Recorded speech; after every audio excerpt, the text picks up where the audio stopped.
Karena nanti ada orang-orang yang tidak sadar sesungguhnya doanya sudah dijawab, tapi dia tidak menyadari itu. Bahkan merasakan doanya kok nggak dijawab-jawab gitu. Padahal Allah sudah menjawabnya. Nah, seperti apa ukuran kita mengetahui bahwa doa kita telah terjawab, atau doa kita barangkali belum dijawab, atau tidak dijawab? Apa ukuran ketiga hal itu? Itu yang coba kita turunkan di pembahasan pagi ini. Mudah-mudahan dengan itu kita nanti akan lebih pandai bagaimana cara menyikapi doa dalam hidup, seperti apa doa dipanjatkan, kapan kita berdoa, dan kita tahu oh ini hasil dari doa yang telah kita panjatkan.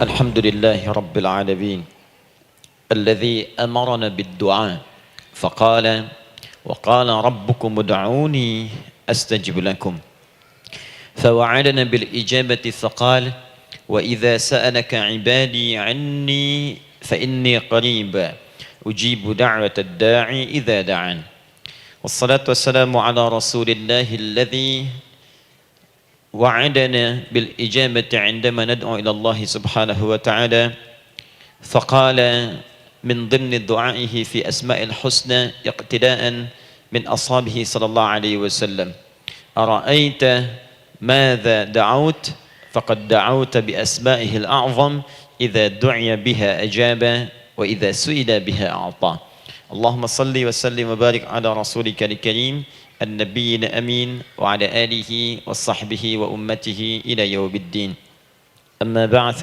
فيا عباد الله أوصي نفسي وإياكم بتقوى الله فقد فاز المتقون فلا تموتن إلا وأنتم مسلمون.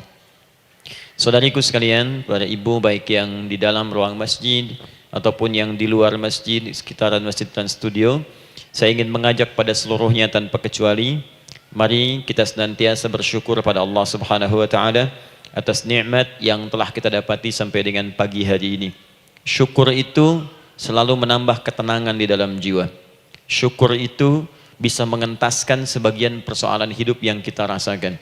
Syukur itu bisa menambah kekuatan dari perasaan lemah yang kita rasakan. Dan syukur itu puncaknya bisa mengantarkan ke dalam surga terbaik yang dijanjikan, hingga Allah menyebutkan kemudian dalam Al-Quran, wa qalilun min ibadiyas syakur, sedikit sekali di antara hamba-hambaku itu yang bisa menjadi orang yang pandai bersyukur kepada Allah Subhanahu wa taala.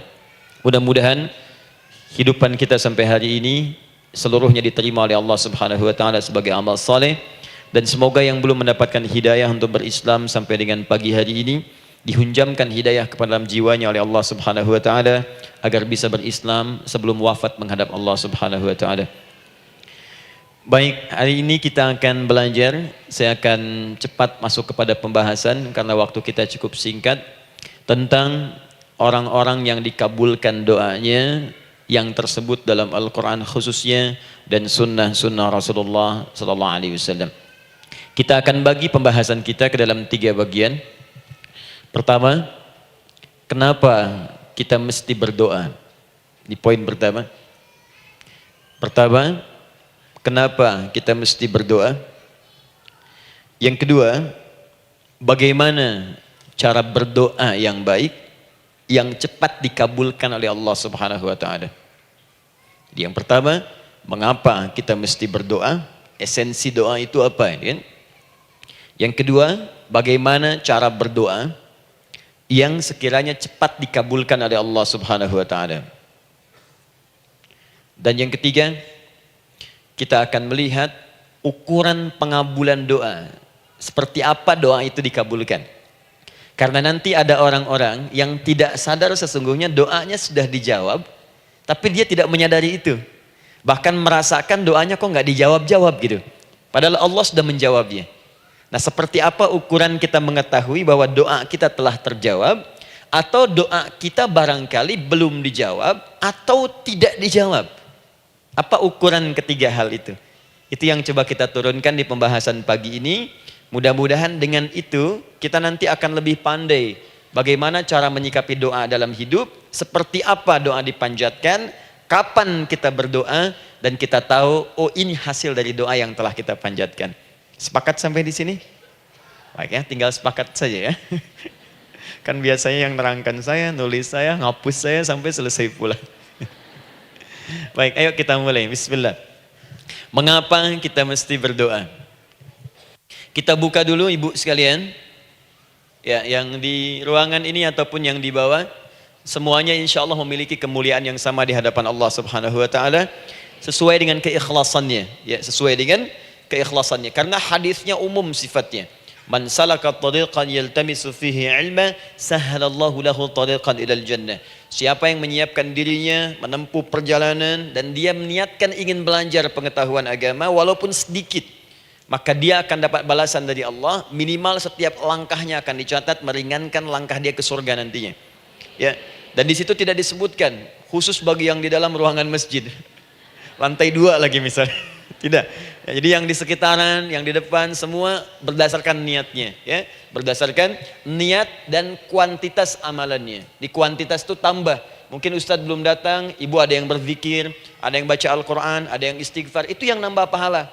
Ya. Kalau yang pasang status, pasang kamera, ya itu saya nggak tahu. Ayo kita kembalikan sini. Pertama, Quran surah ke-7 ayat 172.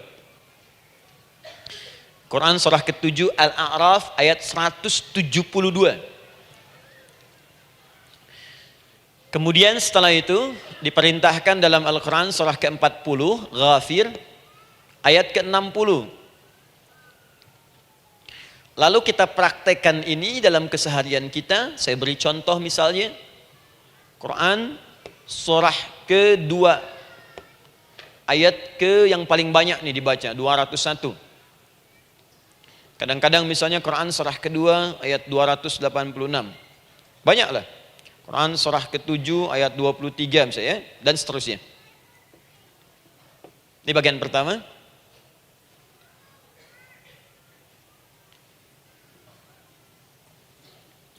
Bagian kedua, nanti kita akan belajar bagaimana cara berdoa yang baik yang dikabulkan.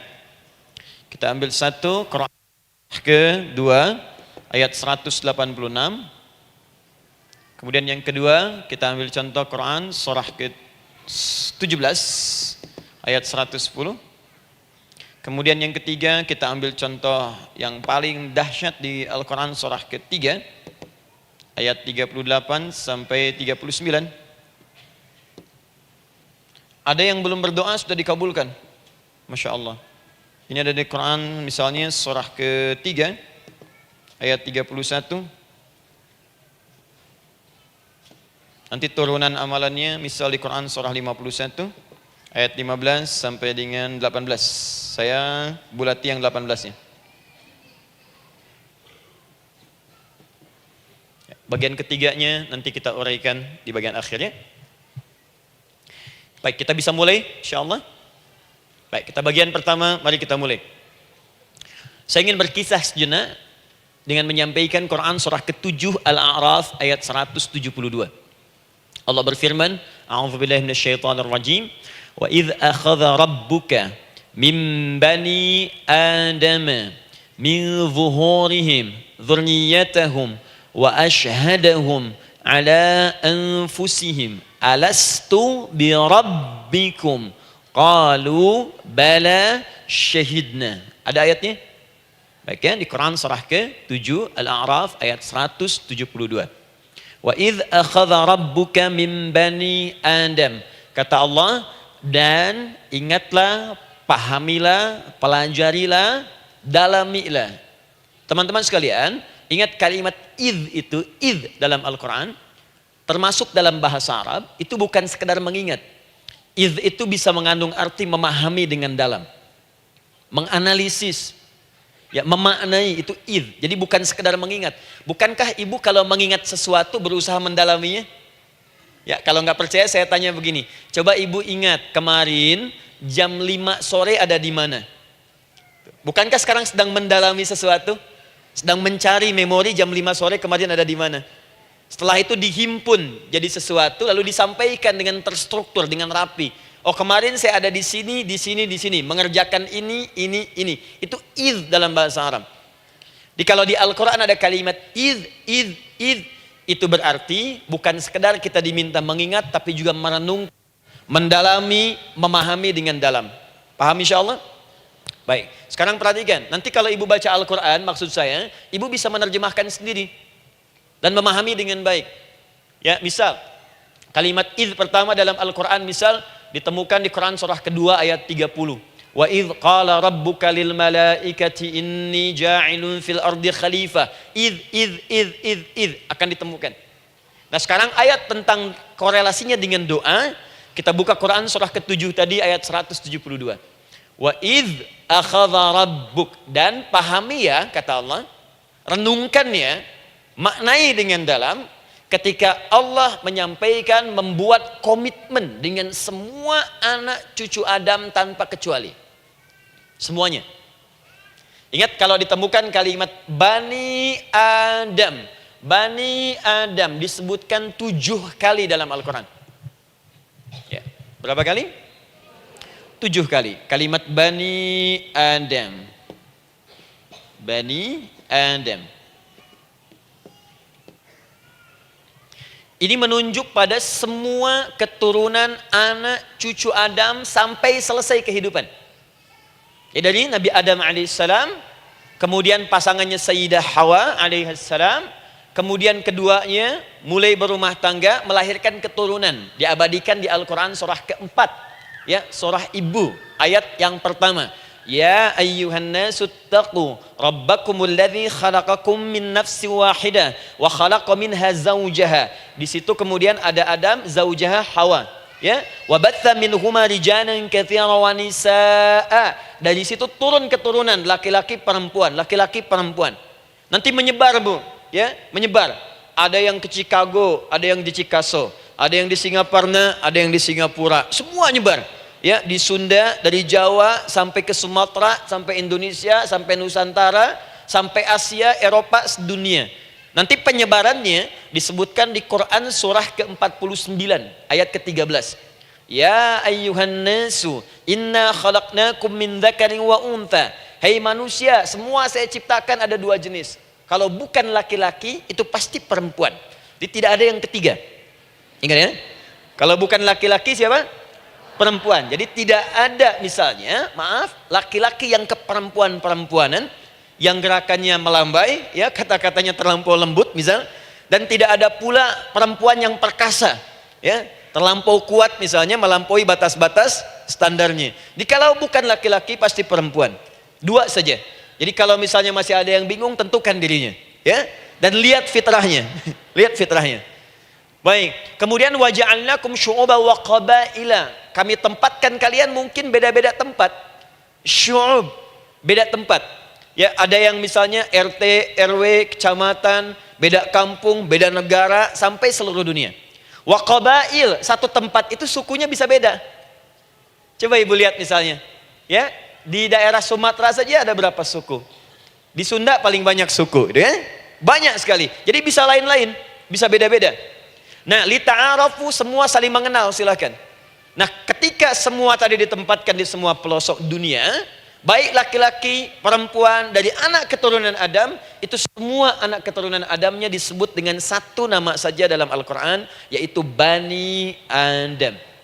Jadi kalau kita mau cari keturunan kita, sampai ke asal mula kita, dari kita sekarang, itu semua akan tersambung kepada Adam alaihissalam. Puncaknya akan ke sini. Ya. Dan tidak akan nyasar kemana-mana, Bu. Ya, ada sebagian manusia nasabnya tidak ingin ke Adam, inginnya bergeser, sehingga mengatakan manusia berasal dari monyet katanya. Ya. Ada yang berkata begitu. Ibu sampaikan saja kalau bapak dari monyet, silahkan saja, jangan ngajak-ngajak saya, gitu ya. Nah, jadi semua manusia itu pasti akan kembali ke sini, ya, ke Adam alaihissalam. Karena itu saya pernah sampaikan termasuk di sini di hadapan ibu semua, masih ingat? Mukjizat pertama Rasulullah sallallahu alaihi wasallam saat lahir ke muka bumi. Ingat, Nabi itu sebelum dilantik menjadi Rasul dalam usia 40 tahun, turun surah Al-Alaq, itu diberikan oleh Allah keistimewaan tanda-tanda kenabian. Apa di antara tandanya? Allah perjelas nasab keturunannya sampai Nabi Adam, padahal lahirnya itu ayahnya sudah wafat. Di lahir beliau ayahnya wafat tapi nasabnya diperjelas sampai Nabi Adam. Sehingga jelas, orang tidak bisa menyoal. Ini orang nggak jelas nih, ya. Kan suka ada begitu, Bu, ya. Tiba-tiba datang menerangkan sesuatu, siapa itu? Itu nggak jelas. Bahkan sekarang sering muncul statement, siapa sih ustadz itu? Itu ustadz nggak jelas. Ya. Nabi nggak bisa disoal karena semuanya jelas. Nasabnya jelas, keturunannya jelas, kemuliaannya jelas, ilmunya jelas.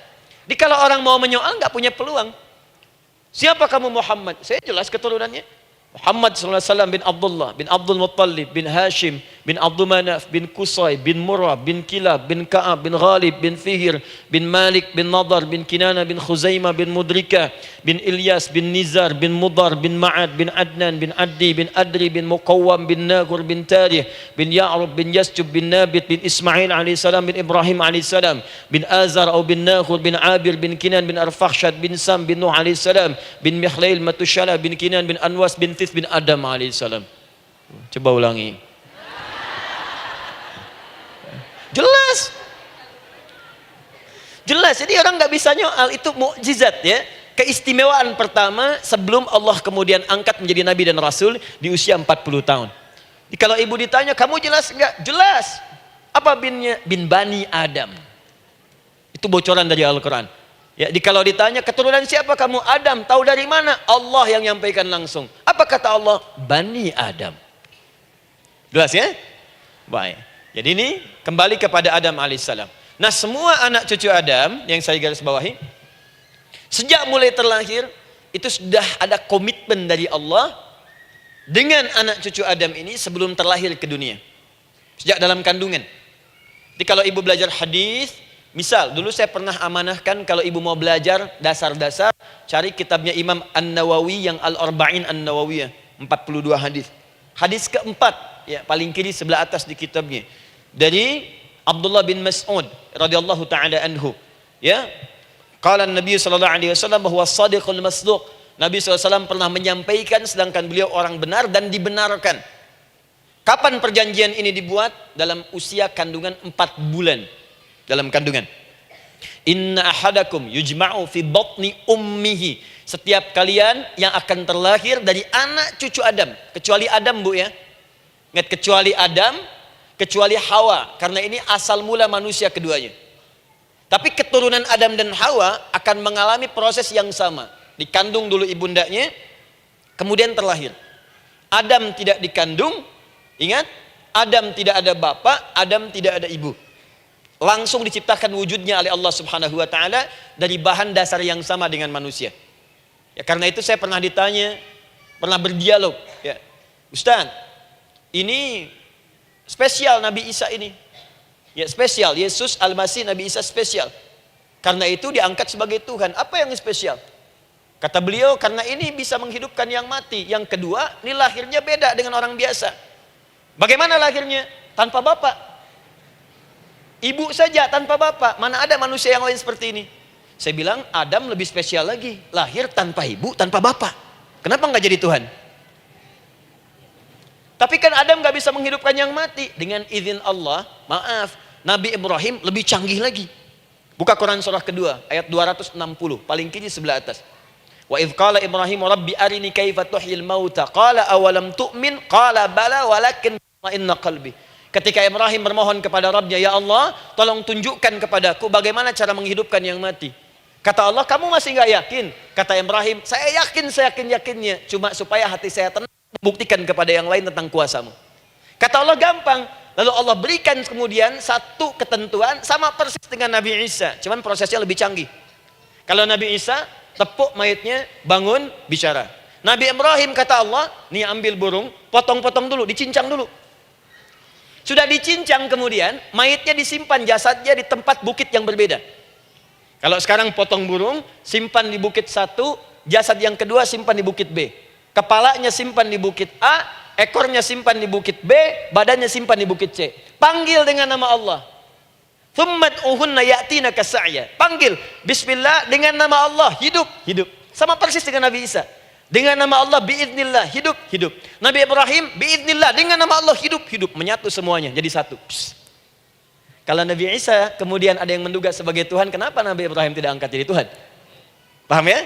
Nah, ini menunjukkan bahwa ada pola pemikiran yang harus dikembalikan supaya benar cara memahaminya. Jelas sampai sini?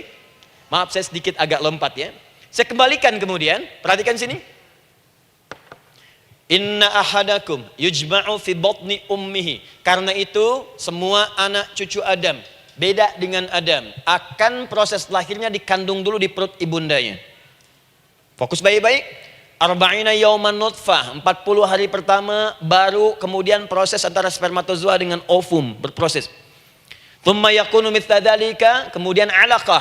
40 hari yang kedua jadi alaqah, zigot yang menempel di dinding rahim. Thumma yakunu mithla dzalika mudghah. 40 hari ketiga berbentuk mudghah, sudah mulai berbentuk daging sekeratan, ada bentuknya. Dan usianya sudah 4 bulan, 40 hari ketiga, 120 hari. 120 hari. Thumma yursalu ilaihil malak, kemudian diutuslah malaikat, fayanfukhu fihi ruh, maka ditiupkan roh ke dalamnya. Jadi ingat, kalau di antara sini, di antara kita ada ibu misalnya yang tengah hamil, tengah mengandung, ingat baik-baik, atau keluarganya, kerabatnya, usia 4 bulan itu roh sudah ditiupkan. Di kandungan sudah ada rohnya. Hati-hati ya. Berapa bulan? 4 bulan. Karena itu nanti ada ayat dalam Al-Quran, Quran surah ke-7 ayat 189. Di posisi ini harus banyak berdoa dan beramal soleh. Ingat ya, berdoa, beramal soleh, minimal minta kepada Allah. Da'awallaha rabbahuma la in ataitana salihah lanakunanna minasyakirin. Minta banyak kepada Allah, ya Allah jadikan anak saya anak yang soleh, jadikan anak saya anak yang soleh. Dari usia itu 4 bulan sampai ke atas menjelang lahiran. Nanti diiringi oleh amal soleh kedua orang tuanya. Ini sudah penelitian dokter muslim, khususnya di Asia Tenggara. Saya diskusi dengan seorang dokter muslim, ternyata ada korelasi amal soleh yang dikerjakan kedua orang tua, ayah dan bunda, atau calon ayah dan bunda, kepada anak yang sedang dikandung, yang belum dilahirkan. Jadi kalau orang tuanya rajin baca Al-Quran, itu berpengaruh ke anak, Bu. Dan penelitian terkini, itu mempercepat anak itu menjadi seorang penghafal Quran ketika lahir. Ya, pernah satu kali dibacakan Al-Quran, posisi janin itu berubah. Seperti sujud gitu. Itu penelitian sudah di MRI waktu itu dilihat ya, kelihatan. Jadi ada korelasi antara kesolehan orang tua dengan kesolehan anak yang sedang dikandung. Hati-hati ya. Tapi yang penting diketahui adalah dalam usia kandungan 4 bulan itu disebutkanlah isyarat di Quran surah ke-7 ayat 172 terjadi perjanjian komitmen dengan Allah Subhanahu wa taala. Apa perjanjiannya? Wa idz akhadha rabbuka min bani adama min zuhurihim dzurriyyatahum wa asyhadahum ala anfusihim. Lihat perjanjiannya, saya fokus di kalimat ini, alastu bi rabbikum. Rabb. Apakah engkau akan berkomitmen saat ini? Bersaksi? Karena kalimatnya bersaksi. Wa asyhadahum, dan mereka bersyahadat, bersaksi, komitmen. Di komitmennya menggunakan kata syahadat di sini. Karena itu nanti setiap bayi yang sudah terlahir dari rahim ibu manapun itu berada dalam keadaan suci karena sudah bersyahadat dalam perut ibundanya. Masih ingat hadis ini? Kullu mauludin yuladu 'alal fitrah. Setiap yang terlahir dari rahim perempuan manapun itu membawa fitrah. Apa di antara fitrah yang dimaksudkan itu? Fitrah keislaman, fitrah mengakui Allah sebagai Tuhan. Itu nanti ada di Quran surah ke-30 ayat ke-30, paling kanan sebelah atas. Quran surah 30 ayat 30.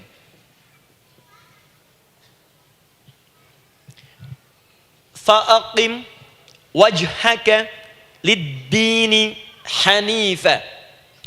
Hei setiap manusia, fa'aqim wajhaka, hadapkan, pasrahkan, arahkan dirimu sepenuhnya. Lid-dini, pada ketentuan ad-din, hanifa, dengan lurus. Di setiap manusia itu punya fitrah untuk beragama. Punya kecenderungan untuk mencari Tuhan. Silakan ibu cek, manusia manapun yang pernah hidup, itu pasti akan mencari Tuhan. Silakan. Karena itu Allah beri jalan, begini cara mencarinya. Fitratallahi allati fataran nasa 'alaiha, itulah fitrah manusia yang telah Allah berikan pada dirinya bahkan sebelum dia terlahir. Di antara fitrah manusia ada kecenderungan untuk mencari Tuhan.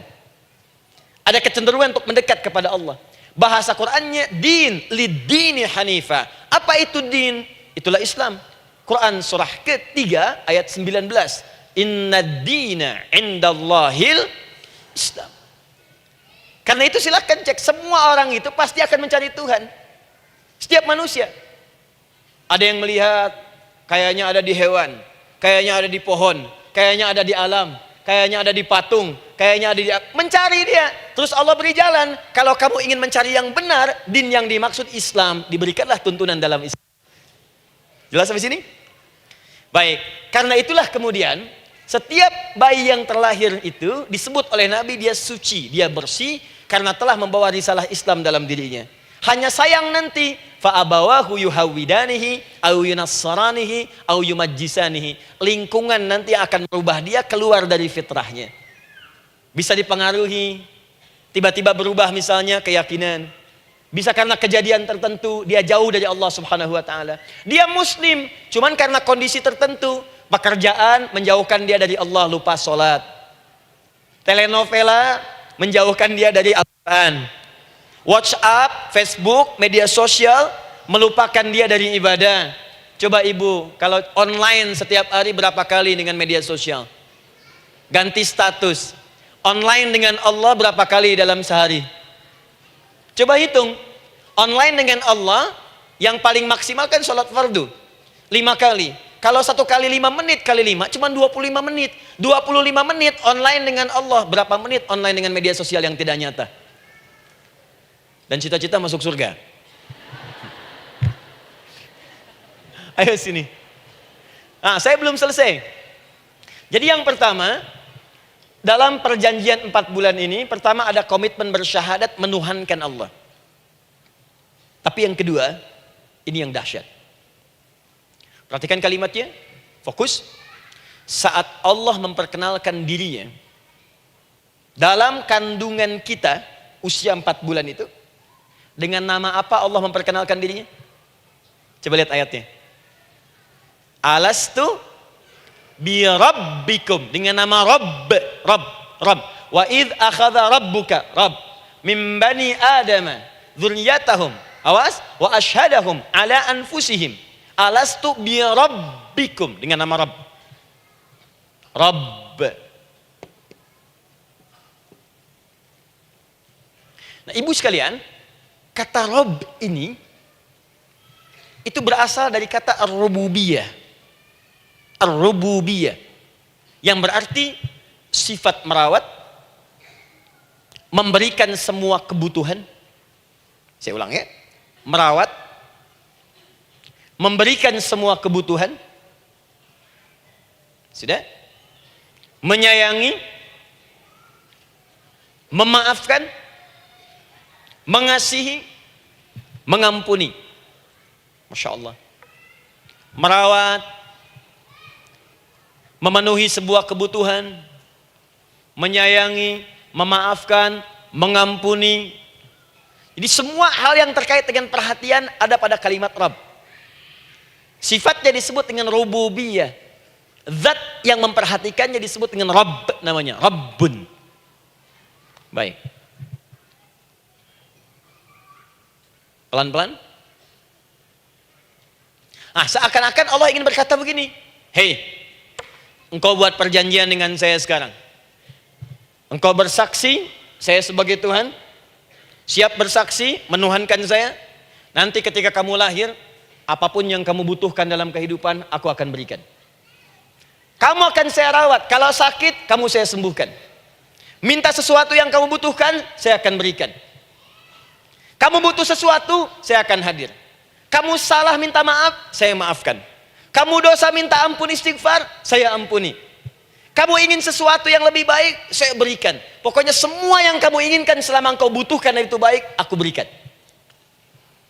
Kira-kira, maaf Bu ya, maaf sekali. Kalau ada yang nawarkan pada ibu, mau nggak ikut saya? Nanti sebuah kebutuhannya saya berikan. Kalau sakit saya berikan jaminan kesembuhannya. Kalau butuh sesuatu saya berikan. Kalau ingin ini itu selama butuh saya sampaikan. Kira-kira ibu nolak atau ikut? Baik. ikutnya mikir dulu atau tidak? Tidak. Jangankan yang tinggi-tinggi Bu ya, suami aja nawarkan, "Mah, mau nggak ikut papa? Papa nanti kasih handphone S10. Sama gelang nggak Pak? Ikut ya. Dan tanpa pikir. Dalam bahasa Arab, sesuatu yang disetujui tanpa difikirkan lagi, itu disebut bala namanya. Bala, sekali saja. Sekali, ya, tidak dua kali. Tidak ditambah, tidak dikurangi. Ingat, kalau Allah sudah sampaikan kalimat, jangan tambah, jangan kurangi. Ya. Bala, tidak ditambah nga, tidak disebutkan dua kali.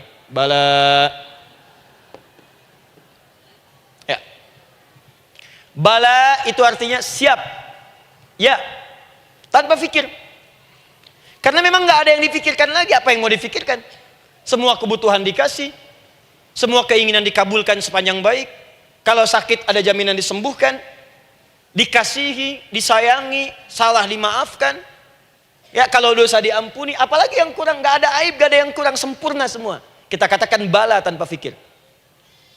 Karena itu, perhatikan, setiap kita kemudian, ibu sekalian, datang terlahir ke bumi, mengalami kehidupan, fitrah kita setiap mendapatkan kebutuhan, kita akan menyebut nama Allah Subhanahu wa Ta'ala dengan nama yang telah dijanjikan itu. Silakan ibu cek. Bukankah ibu ketika ada kesulitan memohon kepadanya?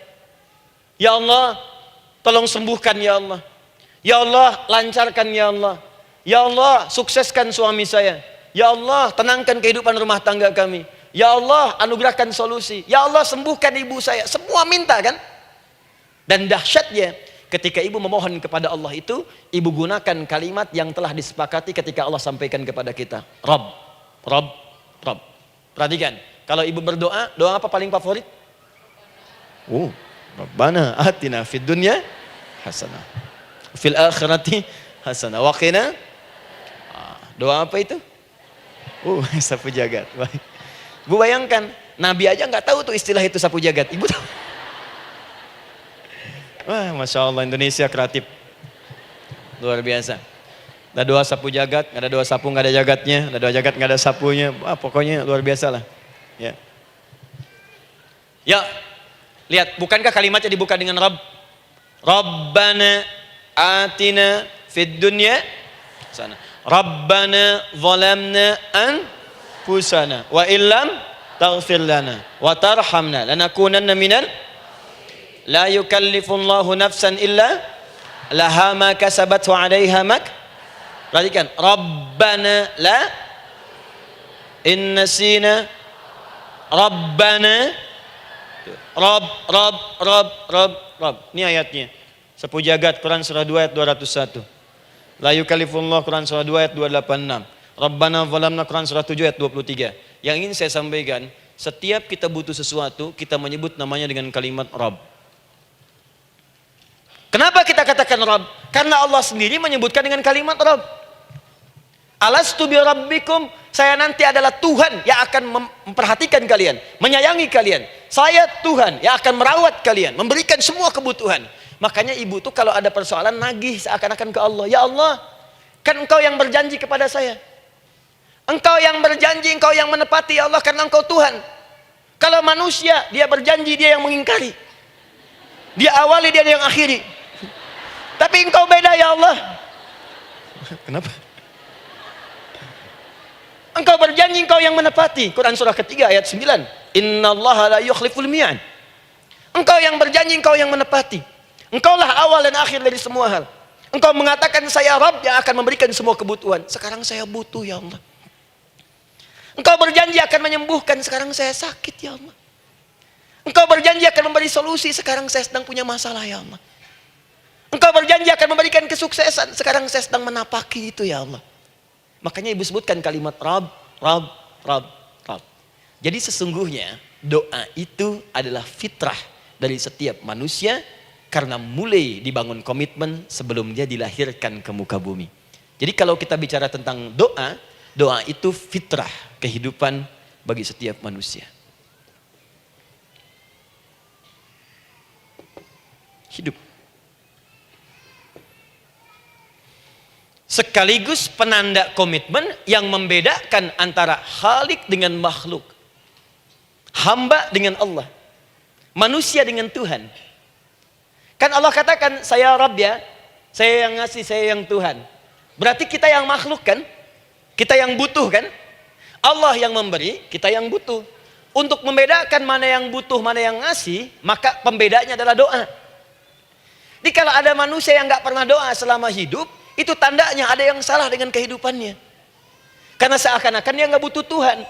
Sebab perbedaan manusia dengan Tuhan itu sebelum lahir, salah satunya ditunjukkan dengan sifat butuh kita kepada Allah. Makanya sekaya-kayanya orang itu pasti berdoa. Manusia paling kaya di muka bumi pun kalau besoknya mau ada pekerjaan atau proyek, dia berdoa dulu tuh. Ya Tuhan, tolong lancarkan proyek ini. Butuh. Pejabat setinggi-tingginya, kalau sudah mau mulai kemudian ada pemilihan, kalau mulai ada kebijakan, kalau mulai ada apapun berdoa juga. Itu tandanya butuh. Butuh. Di setiap manusia itu pasti butuh dengan Allah. Karena itu kalau ada manusia yang nggak pernah berdoa selama hidupnya, itu langsung mendapatkan kecaman dari Allah dan dijamin akan masuk neraka yang paling dalam. Karena seakan-akan dia sudah nggak butuh dengan Allah. Saya ulang ya, saya ulang. Doa itu fitrah hidup manusia yang sekaligus menunjukkan statusnya sebagai hamba. Jadi kalau ibu update status di media sosial, mulai sekarang tuliskan hamba. Hamba. Sudah. Mau sifatnya apapun tetap hamba. Ya, mau pejabat, mau orang kaya, mau cukup, mau macam-macam, mau ustadz, mau syekh, mau habib, tetap ujungnya hamba. Dan butuh penghambaan itu diwujudkan dalam bentuk doa. Muncullah Quran surah ke-40 ayat ke-60. Wa qala rabbukum, Rabb, selalu Rabb. Wa qala rabbukum ud'uni astajib lakum. Innal ladzina yastakbiruna an ibadati, awas, sayadkhuluna jahannama dakhirin. Allahu akbar. Dan Rabbmu berfirman, mengingatkan kembali kepada kalian semua, hei hamba-hambanya. Kalau ada kebutuhan, kalau ada masalah, kalau ada permintaan, kata Allah, ayo doa sama saya. Minta. Kan kita sudah bikin perjanjian.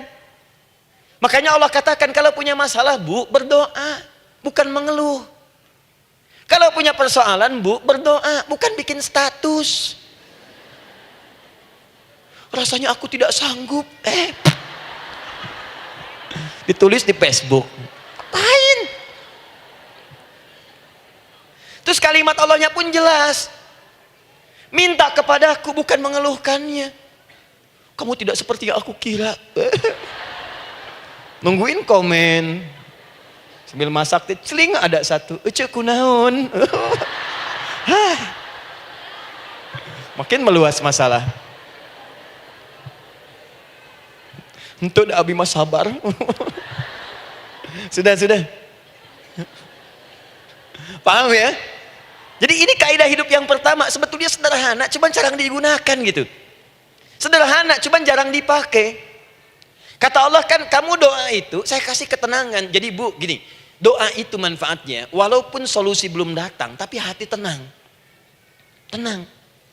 Jadi kalau mau curhat-curhat sama Allah, sampaikan, minta, mohon, berikan. Minimal tenang. Saya kasih rahasia ya. Ini di antara kita saja nih. Lihat sini. Saya hapus dulu deh. Bismillah. Masya Allah. Mau ngapus sendiri, nulis sendiri, penghapus, lari sendiri.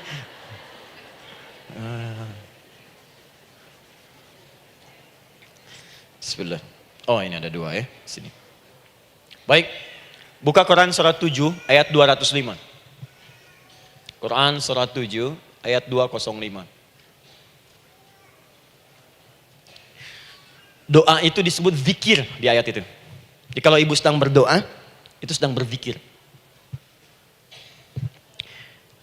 Wadhkur rabbaka fi nafsika tadarruan wa khifatan wa dunal jahri minal qaul. Ada ayatnya?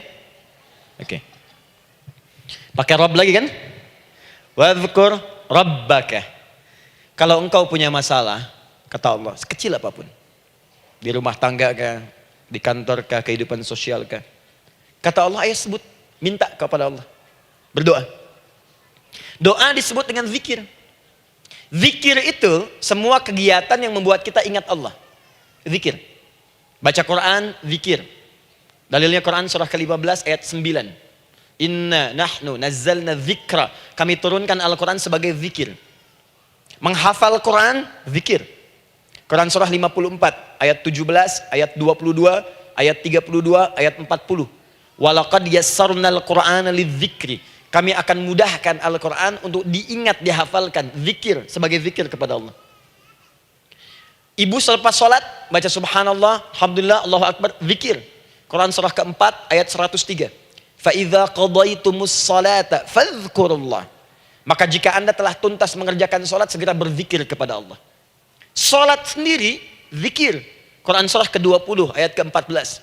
Innani anallahu la ilaha illa ana fa'budni wa aqimis salata li dzikri. Saya Allah, kata Allah. Tidak ada Tuhan selain saya. Sembah saya. Bagaimana menyembah Allah? Tunaikan salat sebagai zikir kepada Allah. Zikir.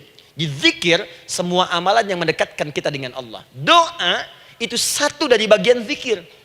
Tapi tahukah ibu fungsi zikir yang paling utama itu apa? Quran surah 13 ayat ke-28. Ala bidzikrillahi tatmainnul qulub. Yakinkan pada dirimu, kalau zikirmu benar kepada Allah, maka dia akan berdampak kepada hati menjadi lebih tenang. Zikir itu manfaat pertamanya membuat hati tenang, Bu. Tadi saya contohkan. Baca Al-Quran zikir kan? Jadi kalau ibu sedang tidak tenang, sedang gelisah, ada masalah, daripada mengeluh sana sini, wudu, Bu, wudu. Ambil mushaf. Baca. Saat baca itu mungkin solusi belum datang, tapi hati itu lebih tenang. Kaitan dengan bahasan kita, doa, minta. Doa. Jadi kalau orang punya masalah itu kalau berdoa, walaupun solusinya belum datang, walaupun kemudian jawabannya belum tiba, minimal hati ibu itu tenang. Ini dia. Kan surah 13 ayat 28. Rumus ini pakai. Gunakan dalam hidup.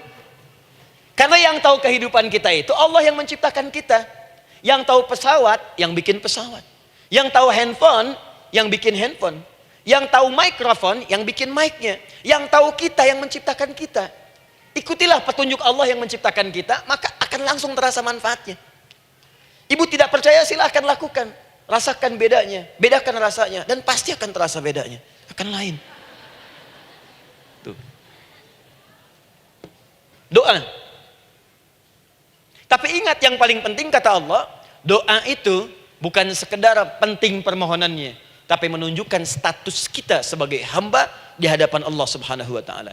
Jadi kalau ada orang selama hidup tidak pernah berdoa, artinya dia mengingkari status dia sebagai hamba di hadapan Allah Subhanahu wa taala. Mau menyejajarkan diri dengan Tuhan. Kan yang tidak pernah meminta itu Tuhan. Allah yang memberikan. Kalau manusia beda pasti minta. Artinya kalau ada manusia nggak pernah minta, seakan-akan bahasa halusnya, kamu ini ngaku jadi Tuhan. Saya tempatkan kau di neraka jahanam yang paling bawah.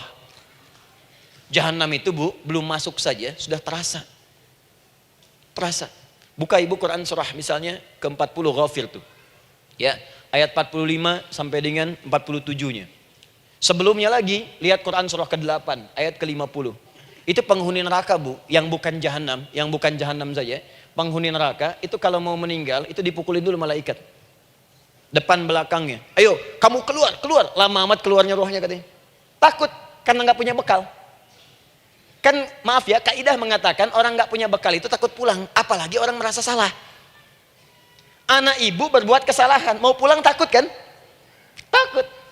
Jadi kalau ada anak takut pulang, salah dia. Salah. Kemana anak nggak pulang-pulang? Pasti ada yang salah karena nggak berani pulang. Jangankan salah, nggak punya bekal saja, malu pulang. Lihat ibu waktu Ramadan usai, mau mudik, Idul Fitri. Kan pada mudik kan? Kenapa mau mudik dan senang mudik? Karena punya bekal, Bu. Dikumpul-kumpulkan tuh selama 11 bulan. Untuk 1 bulan saja. Itu pun paling berapa hari. Kumpulin. Terus telepon keluarga, insya Allah aku pulang hari ini. Wah, senang semuanya. Padahal mudiknya cuma pakai motor, Bu. Motornya bebek, bekalnya singa. Serius saya, motor bebek bekal singa, ada kardus belakangnya. Tulisin, terus tambah pelepah pisang buat begini. Belakangnya ditulisin, aku pulang sayang. Jalan, mudik. Terus yang di rumah kan senang nerimanya. Kenapa? Karena ada yang pulang dan bawa bekal. Saya pernah tanya pada seseorang, kenapa anda nggak mudik? Nggak ada bekal Ustadz, nggak ada bekal, malu pulang. Kebayang nggak saat pulang menghadap Allah nggak punya bekal? Malu pulang, apalagi punya banyak salah. Jadi nggak mau keluar rohnya. Malaikatnya geram, dipukulin sama malaikat. Pukul depannya, pukul depan. Kamu ini cepat keluar, cepat keluar, cepat keluar. Keluar, keluar, keluar, keluar, keluar. Malu pulang. Tapi kalau punya bekal enak. Dan yang nyambut langsung malaikat. Bahkan nanti ada satu amalan saat dikerjakan. Itu orang ini sudah masuk surga. Tapi semua malaikat di semua pintu surga yang 8 itu datang mengunjungi dia mengucapkan selamat. Itu ada di Quran surah 13 ayat 24. Salamun alaikum bima sabartum fa ni'ma uqbaddar. Selamat ya saat di dunia sabar mencari bekal dan ini bekal terbaik yang kamu dapatkan, silakan nikmati surga yang kamu rindukan itu. Ini nikmat-nikmatnya tempat yang pernah nanti kamu kunjungi. Dan tinggal abadi di situ. Yang nyambut malaikat. Bayangkan semua malaikat, Bu. Semua malaikat dari pintu surga datang nyambut dia. Wah, Masya Allah, malaikat Jibril, Israfil, malaikat maut. Maaf ya, dicabut kemarin. Biasa, selamat, selamat, selamat, selamat, selamat. Dunia aja kalau ada yang nyambut senang kan? Rumah dicet, datang, sambut depan rumah, semua hidangan ada, Masya Allah. Bahkan yang tidak ada jadi ada. Luarnya kongwan, dalamnya rangginang gitu kan. Wah, muncul semua. Paham ya? Jadi ini bagian pertama. Jadi kita katakan kenapa manusia mesti berdoa. Jawabannya karena manusia itu hamba. Dan doa itu adalah fitrah bagian dari kehidupan.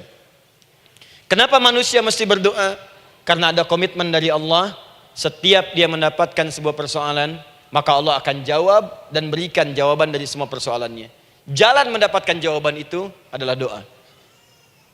Kenapa manusia mesti berdoa? Karena dia butuh dengan Allah. Dan puncaknya, kenapa dia mesti berdoa? Karena Allah ingin membahagiakan kehidupan dunianya sebelum sampai keabadiannya di akhirat.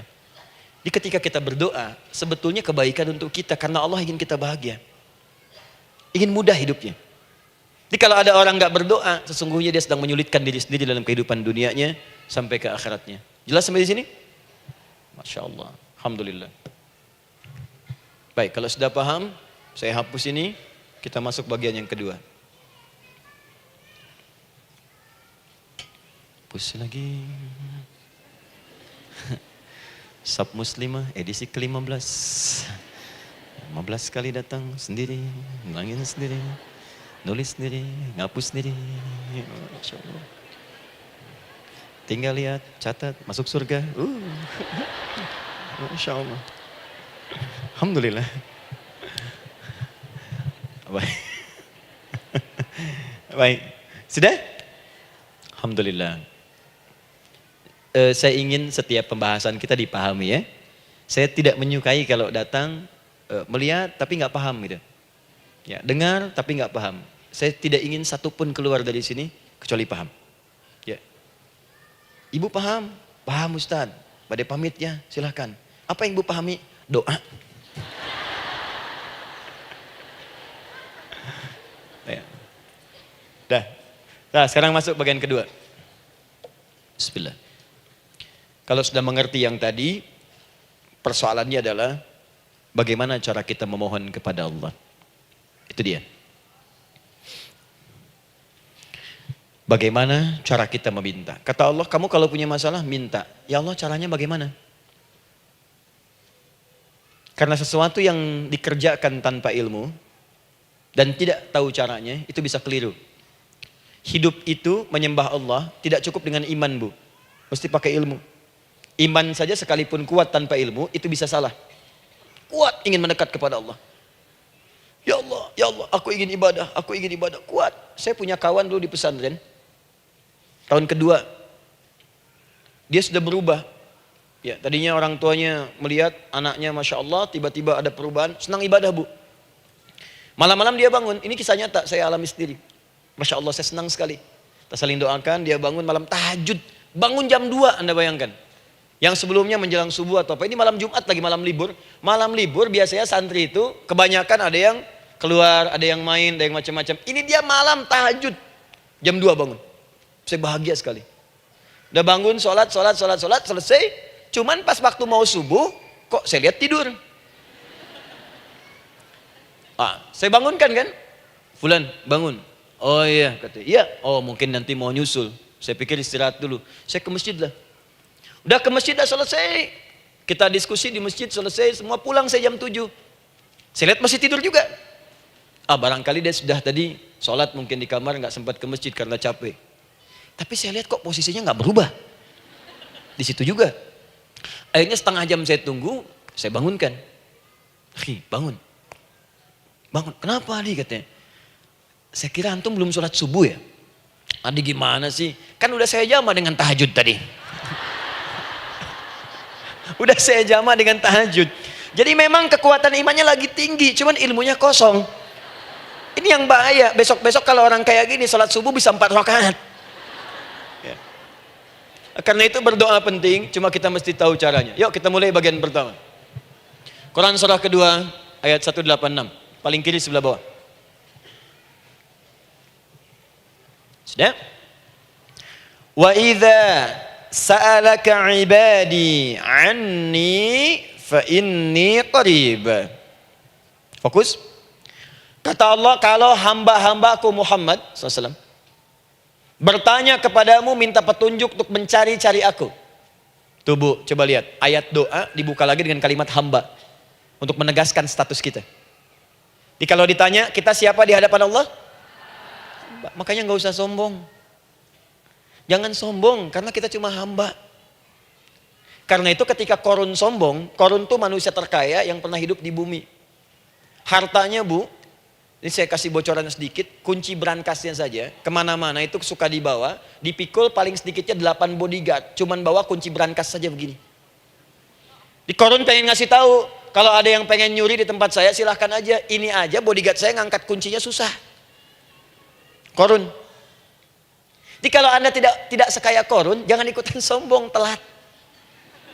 Telat, gak ada kerjaan, sudah ada yang lebih kaya. Ya. Dan apa yang terjadi? Fakhosabna, kata Allah, kami telan. Likuifasi. Telan oleh bumi semua. Dengan kekayaannya semua habis. Jadi ketika ada seseorang yang lupa dengan statusnya sebagai hamba, maka Allah akan memberikan pelajaran kepadanya untuk taubat. Kalau nggak mau taubat juga, telan habis. Untuk menunjukkan kamu tuh bukan Tuhan, saya Tuhannya. Maka jangan ikutan sombong. Kalau ada yang baru punya Ferrari, Lamborghini, Lamborghini, ya, wow, bikin rame di jalan, cuman nggak update status, kasih tahu, maaf mas, telat. Itu gambaran hidup. Dan ingat, setiap dibuka dengan kalimat permohonan, itu kalimatnya hamba. Hambaku, hambaku, hambaku. Termasuk mau minta tobat, hamba. Quran surah 39 ayat 53. Qul ya ibadiyalladzina asrafu ala anfusihim, la taqnatu min rahmatillah. Katakan Muhammad pada hambaku yang merasa banyak dosa, pengen berdoa minta taubat. Kata Allah, hamba. Saya terima taubatnya, hamba. Ini ya. Ini pun adab yang pertama dari Al-Quran. Adab yang pertama, kalau kita ingin berdoa dan doa itu cepat ingin dikabulkan, maka berdoalah dengan cara menghamba di hadapan Allah Subhanahu wa ta'ala. Jangan merasa tinggi.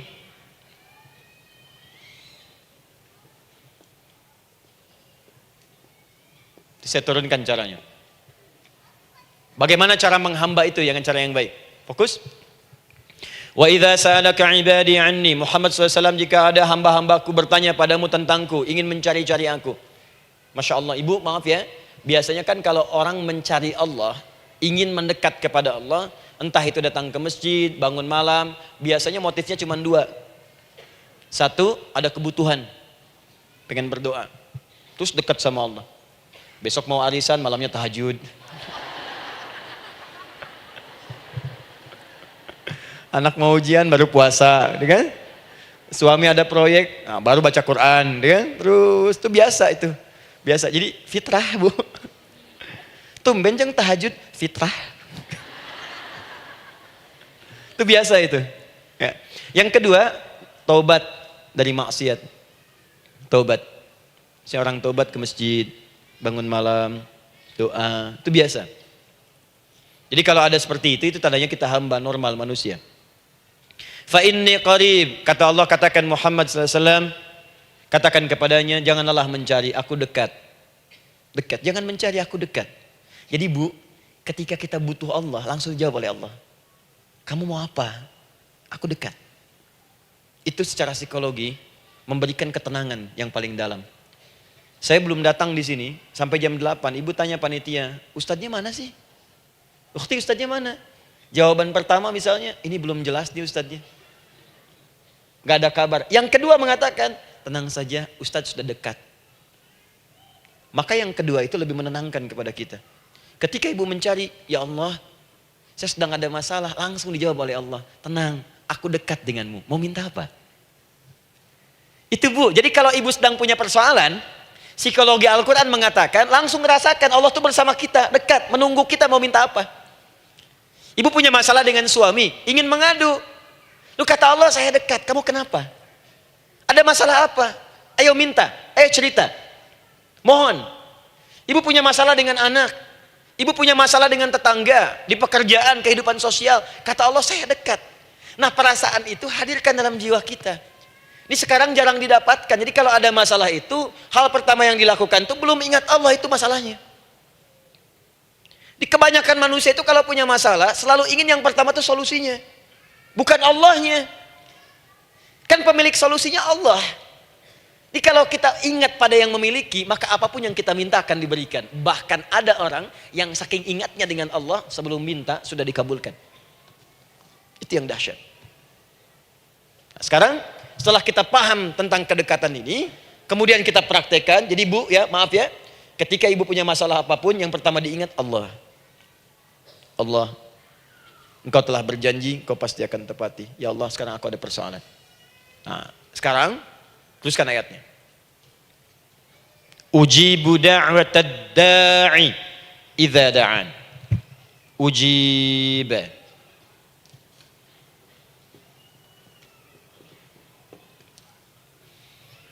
Ujibu da'watad da'i idza da'an. Aku pasti akan menjawab, mengabulkan setiap doa hambaku jika dia bermohon kepadaku. Saya ingin ajarkan sedikit di gramatikal bahasa Arab. Ujib itu disebut dengan fi'il mudhari namanya. Saya kasih rumus cepat Bu ya. Insya Allah kalau ibu fokus dengan rumus ini, ibu nanti bisa memahami Al-Quran dengan baik. Saya kasih satu kalimat, hafalkan baik-baik. Ini gampang kok. Anita. Ya, Anita. Sudah? Anita. Baik. Hamzah, nun, ya, ta. Satukan Anita. Kalau di dalam kalimat ibu baca Al-Quran, di depannya ada huruf hamzah ini, atau nun, atau ya, atau ta, maka itu rumus mudhari namanya. Gak usah dihafalkan mudharinya, ya, gak usah dihafalkan sampai bikin misalnya satu ungkapan Anita istrinya Pak Mudhari, gak usah, gak ada kerjaan, ya, gak usah dihafal. Saya hanya ingin tunjukkan pemahaman. Kalau ada bentuk seperti ini punya 3 makna. Kalau dalam bahasa Inggris itu disebut present, ya, continuous, dan future. Present, continuous, and future. Sekarang, terus, sampai kapanpun. Sekarang, terus berlangsung, continuous, and future, sampai kapanpun di masa depan. Ini bentuknya disingkat dengan rumus ini, Anita. Di dalam konteks pengabulan doa, kata Allah, ketika saya akan kabulkan. Kalau kamu punya masalah, kamu berdoa, saya akan kabulkan. Nah, kalimat Allah saya akan kabulkan ini bentuknya menggunakan mudhari. Ada hamzah di depannya, ujib. Artinya apa? Kalau ibu sekarang berdoa, saya akan kabulkan, kata Allah. Terus kamu berdoa, saya akan jawab. Nanti pun punya masalah di masa depan, kamu berdoa, saya jawab juga. Jadi artinya tidak ada doa yang sia-sia. Semua doa, ingat, sepanjang kita butuhkan, pasti Allah berikan. Doa itu, sepanjang kita butuhkan, pasti akan dijawab.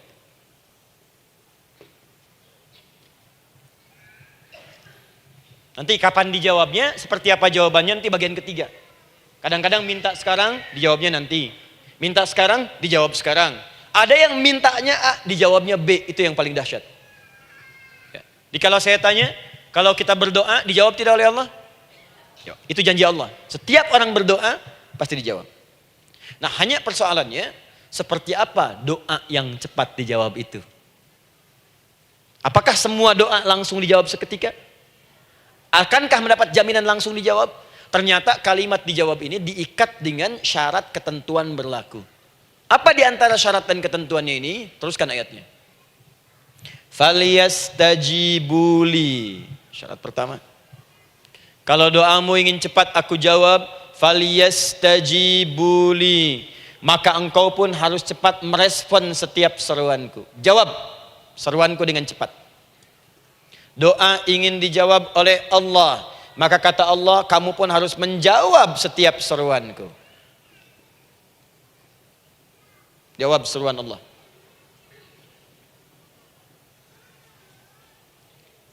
Ayo respon, adil. Maunya dapat gaji aja, kerja nggak mau. Ya? Apa ibu pikir duduk manis, santai di ruangan tengah, tiap bulan suami datang berikan uang belanja? Belum tentu. Kalau sikap tidak bagus, ya interaksi tidak mulia, maka belum tentu itu didapatkan. Maka syarat pertama